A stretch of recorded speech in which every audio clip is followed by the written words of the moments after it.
Paa ng aking paboritong tiyahin na ang pangalan ni si Rosario Clarete Bernardo. May tip yung isa. Bakit ka po may tip yung isa? Nag-aaway. Ay, nag-aaway daw. Sabi po niya ay siya ay mag-88 years old na sa October 16.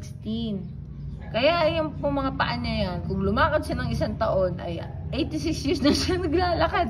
Yan po ang epekto ng mula siya pinanganak at may nakalakad.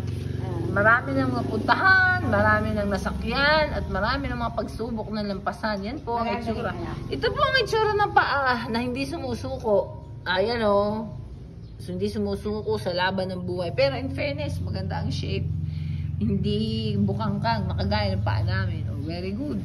Oh, ayan, very nice. Oh, pinakita pa ang kanyang legs na walang balahibo. Ayan po, asset ng aking tiya. Maganda ang legs. Yan ang kwentong paa for this day. Salamat po sa inyong pakikinig sa mga kwento ko. Ako po si Maya, ako po ito. Narito po ako, naghihintay po siya ng kanyang kasama. Ito po, ang paa nyo ganyan, ihahaba ang buhay mo kasi walang varicose vein. Promise. Yan. Okay.